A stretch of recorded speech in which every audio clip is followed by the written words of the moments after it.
Hi everyone, it is Kimber, the Study Abroad Specialist, and in today's video, we're going to be discussing the truth about homesickness during study abroad.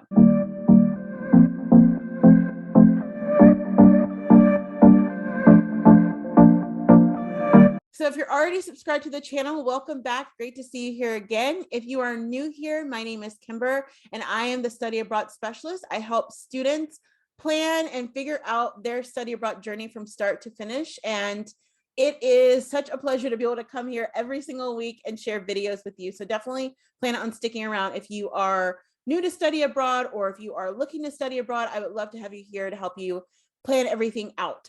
So for this week, we are talking about study abroad homesickness. So I want to point out that I do have a couple freebies for you. So the first freebie is going to be my free mini e-course. So I launched it earlier in 2022, and it is called Surviving Your First Month Away. So even if you are just getting started on your journey with study abroad, you haven't even applied yet, you can go ahead and access this free mini e-course and just save it for later if you're not ready to watch it just yet. But we talk a lot about homesickness. We have an entire module on homesickness, and we dive a bit deeper into it. So this is kind of a preview of the module in that mini e-course. So definitely go ahead and access that in the link below, or if you're on Facebook, it's going to be in the description above.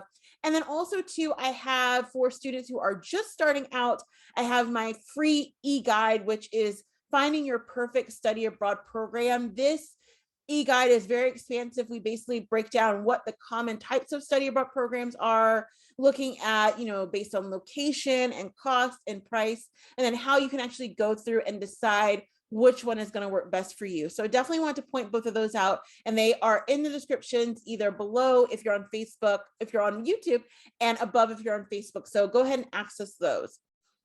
So in talking through homesickness, this is definitely something that I work with a lot of students on when I am sort of ongoing advising them, or sometimes students will find me for one-off advising, when they're in their study abroad program. And so with homesickness, I always like to say that it is something that you expect to have. And by this time, particularly if you're in college, if you're undergraduate student, definitely if you're a graduate student, you're probably a lot older. And I know even for some high school or secondary school students out there, this is something that you probably have already experienced, because a lot of times maybe you have gone away somewhere, maybe you've gone to a boarding school, or maybe you have made that first move to college or whatever that is. So you're used to experiencing homesickness. However, it's a lot different with study abroad, because it's not just like, okay, like let's say if you're here in the US and, you're from Texas and you're moving to Michigan. And so it's not like, oh, I'm just moving, a few states away and I can just hop on a plane whenever I want and, head home for the holidays and see my family. You definitely can still do that when you study abroad, but it's a very different idea than that, because you have to remember, and this is something that I always talk to students about, is that I think that there's a lot of underestimation of what study abroad actually looks like in terms of, people think about all the glamorous things of, oh my God, like, I'm getting on this plane and then I'm going to, have my aesthetic on, IG, and I'm going to show everyone that, I have my passport and do all this stuff. But once you actually get to the place, you actually have to live your life. And one of the things that I think a lot of students underestimate is sort of the impact of all the changes you're going to be feeling during those initial first weeks, which is why I put together the free mini e-course. So the first thing that you have to sort of think about is in terms of your emotional wellness, in terms of your mental wellness, even in terms of your physical wellness, because again, you're likely going to go through a time change. You're going to suddenly be exposed to a lot of maybe different foods, maybe a different climate. All these things impact your physical well-being, your mental well-being, and just your overall well-being. And a lot of people don't factor that in when they're sort of thinking about study abroad and what they're, looking forward to and what they might experience. They're just thinking about all the fun things, which are definitely going to be a part of it, but are not going to be the day-to-day different parts of your study abroad journey. So with homesickness, I always like to start off with that point of keeping in mind that this is something that most students go through. There are very few students that I know, either in my own programs or just, students that I've worked with, that don't experience some level of homesickness. Now, there are different types of homesickness. So it could be where, maybe if you have a really close set of friends back home, that's what you're longing for. Maybe you're very close to your family, that's what you're longing for. Maybe you have a significant other back home, maybe that's what you're longing for. Two, it could be something that is much more kind of less close to you. Maybe it's, you have a intramural football or softball or soccer, whatever that is, a team that you work with, and you miss being able to do that every single day. Maybe you have a special hobby that you do, and so you're longing for that. It could be related to any of those things. But with the homesickness, I feel that it is very important to start out by embracing it. I talk about this in a video that I did on assimilation, where it's a little bit similar. And I was saying that assimilation and homesickness are kind of like on the same road together. So they're headed in the same direction, and homesickness is in one lane and assimilation is in the other. And a lot of times they will play off of each other, because if you're homesick, you feel a little bit less like assimilating. You just want to get on a plane and go away. But with your homesickness, you definitely want to factor in by starting out and embracing the fact that it is a real thing. And then from there, you can sort of break down where it's coming from. So you want to accept the feelings that you're having, and you want to genuinely step into those and just acknowledge, like, yes, I am feeling this. Now, in my experience, for most students, it tends to last a couple weeks, depending on how long you're there. If you are there just for, let's say a summer, you're kind of lucky, because a lot of students, by the time that they feel that, then it's time to go home anyway. But particularly for my semester-long students, and for students who are getting a degree program, which is an entirely different beast, I've done both of these things, and so I can speak to them in their entirety. But you will absolutely feel some homesickness, but typically, as you sort of get into the groove of things, it's gonna dissipate a bit more over time. And let's say after 2 or 3 weeks, you may still feel it, but it may not be as strong. And so the first thing you want to do is you absolutely want to go ahead and accept that it is there. Now, from there, as I sort of touched on a little bit earlier, you want to start unpacking where it's coming from. So there tend to be 3 different sort of buckets that all homesickness falls into. So the first bucket is going to be relational. That is what is most important to people. So as I was saying before, if you are someone who you come from a very tight-knit family, or maybe you are, let's say, coming from the US and you're in a sorority, or maybe you have a very close group of friends, or maybe you have, your significant other and, their friends, or whatever that looks like for you. Or maybe, as I said, you're on a team and you miss playing with the team and seeing them. And, even though you have all of this technology and everything, it's not the same as being with them every day. That can definitely be a factor. Then we have people who are suffering with the mental-based homesickness.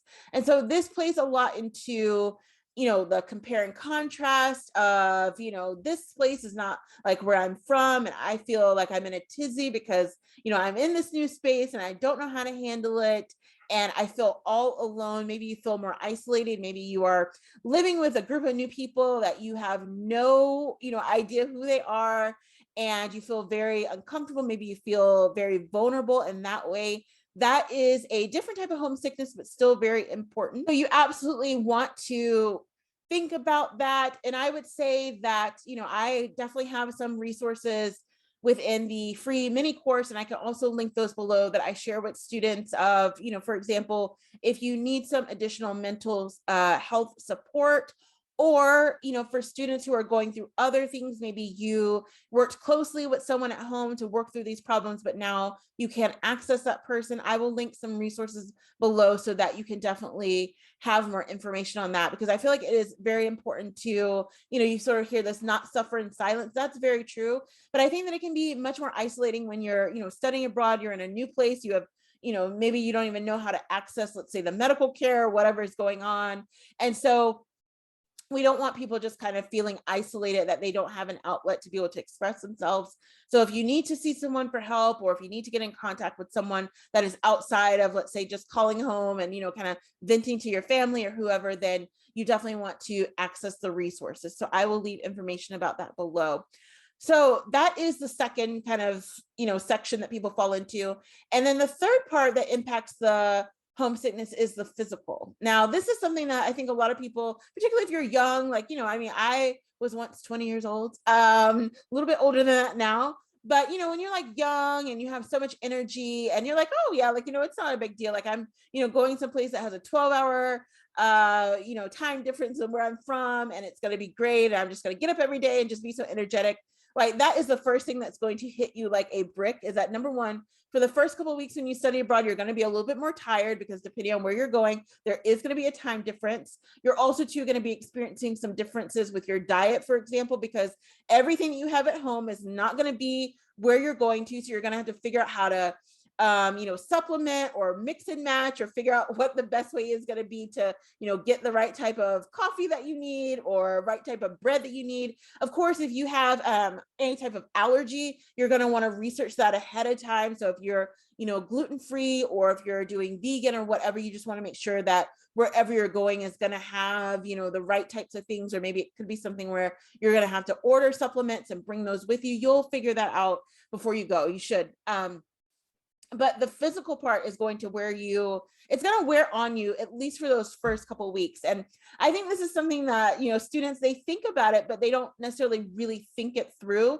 Because for example, maybe you are, let's say, from the US, or you're from, Canada or someplace like that, which are very car-based culture. So most people here in the US, own a car, or if they don't, they are used to taking Uber or Lyft. I do that now. I don't own a car. I just feel like that is not something I want in my life, but most people do own a car here in the US. And, with the exception of if you're in a big city. If you're in a big city, most people do not. However, one of the things that a lot of people find shocking is that, let's say a student is coming from a place like Alabama, where most people do own cars, and you are going to be spending a semester in London or in Italy or in Greece, wherever, where, yeah, people own cars, but most people walk everywhere. That is going to weigh on you, because it doesn't matter how in shape you are going from driving everywhere, maybe going through the drive-through whenever you can, to basically walking, maybe 5 miles a day. Like, it is going to weigh on you. Of course, if you're from a place like New York, you have a leg up because you've probably been walking since you were a little kid everywhere. So it's not as stressful to you, but depending on where you're going, maybe the climate, that's a little bit different. But for most people, that can be a huge change, because all of a sudden, you're walking everywhere, which means you're probably going to be a little bit more hungry all the time. And also you're not maybe sleeping the best. And so you're like, what is going on with me? So that is definitely something to factor in. So I always say that there are those three different sort of initial buckets that people fall into for homesickness. And then it's about working through that. So relational, mental health wise, and then also physical wise.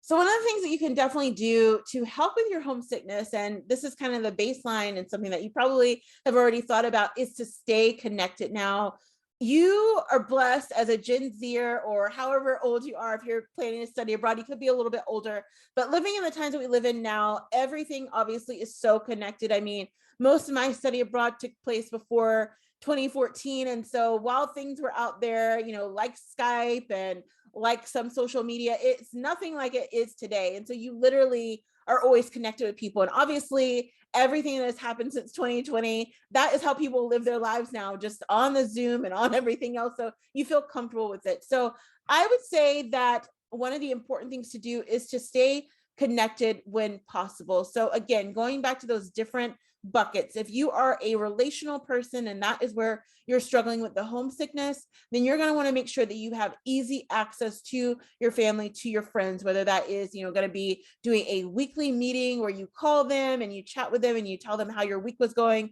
For some people, maybe you do that every single day. But whatever that looks like for you, you want to build in those times, because that is going to refresh you and renew you and make you feel much more connected to whatever is going on at home, and give you a sense of not missing out on different things, but also too gives you an outlet to be able to express yourself. Maybe you had a really hard week, and so this is your only time during the week to be able to chat with people who know you the best and who can give you that great feedback. I would definitely recommend that you do that. Now, for people who fall more into the mental health aspect of homesickness, as I was saying before, you definitely want to stay connected with your mental health professional as much as possible. You may already have one, or if not, you want to find one locally, however that's going to work out for you. That's going to be really important because, again, with our mental health, even though it's something that, people talk a lot about more and more every day now these days, that it's still something that is very personal to people. And a lot of times, you may not, just want to walk out into the living room with your roommates and say, I'm having, a mental breakdown, or I'm going through something. That's still probably not going to go over well. And I totally understand that and totally have empathy for that. So you want to make sure that you have something set up. Maybe it could be a weekly Zoom call with your mental health professional. Maybe you instead opt for doing it in person. And so you find resources where you're going to be studying. I know that particularly for a lot of primary care doctors, it doesn't matter where you're coming from, whether it be from the UK or the US or Canada or wherever, they may not necessarily have the connections in another country, but they can usually give you some type of document that can be easily sort of taken into a hospital or taken somewhere where, if you need that support, that people can give you the resources that you're going to need based on that letter, because it's coming from a professional and they can sort of explain more about, even if they have to call them and say, like, this person needs this specific help, that's going to be really helpful for you. So I definitely want you to make some time for your mental health. If you feel like even before you go, that's going to be where you struggle the most. And a lot of this mirrors what college students go through, so there's some students who they really struggle with the relational aspect, and then some who struggle with the mental aspect. Last but not least, for those of you that struggle with the physical aspect, I highly recommend that you take stock of that and figure out how you can work on that. So maybe you're someone who all of a sudden you're in this new place and all the foods that you like at home, you go into the store and maybe it could be two different things. So it could be where maybe you're in the store and it's maybe in a different language and you can't figure out what that means, or is that the equivalent of bacon, or what does that actually mean? Or it could be something where maybe the type of diet that you have, you just cannot find what you want per se, and that you're going to have to do a bit more digging to figure that out. This is your chance to do that. So maybe for the first time in your life, you are cooking meals every single day because, again, you have a special situation, or you just are not into the local food and you want to be able to make things that are going to work for you. This is going to be a great way for you to not only, maybe potentially bond with your roommates. Maybe they want to get in on the action of cooking with you every day. It's also too going to help expose you to the culture a bit more. And again, as you sort of break down those barriers, you feel a less bit homesick, because that leads into assimilation. And so if you're learning more about, well, this is the cultural food of this region of the country, and I'm going to make this special meal, you feel just a little bit more in the know of things. And also too, it's good for your physical well-being, because you're actually getting food that you can eat and love and enjoy without feeling as if you're just going to be starving every single day. So I definitely understand that. Okay. And so I hope that this was helpful for you. As you probably know, there are so many different elements to study abroad in terms of homesickness and other avenues, but I just want to sort of touch on these key points here, particularly with homesickness, because I know that this is something that a lot of students struggle with. As I mentioned in my free mini e-course, we go a little bit deeper, touching on some of the topics I touched on here today, and a little bit more into detail of how you can actually shape yourself to get through your homesickness. So as I mentioned, definitely go ahead and access the free e-course below, along with the free e-guide for finding your perfect study abroad program. I release videos every single Friday, and sometimes on Tuesdays and Wednesdays as well. So definitely go ahead and plan to stick around, subscribe to the channel, and like this video as well. And also share this video. As I always say, if you are a study abroad student, you probably have people within your network who are also interested in study abroad. So we want to give the information to them. Last but not least, if there are any study abroad topics that you want to hear about, definitely leave a comment below. I'm always interested in answering questions from students. I also accept questions from students in a Google form that I will link below, which is basically where you submit your question and I will answer on a future video. So that is a great way to get in contact with me. If you just have a quick question, I'd be happy to answer that for you. So with that being said, I'm so excited that you are here and that you are embarking on this exciting and fun journey to spend a semester or longer away. And I will see you in the next video.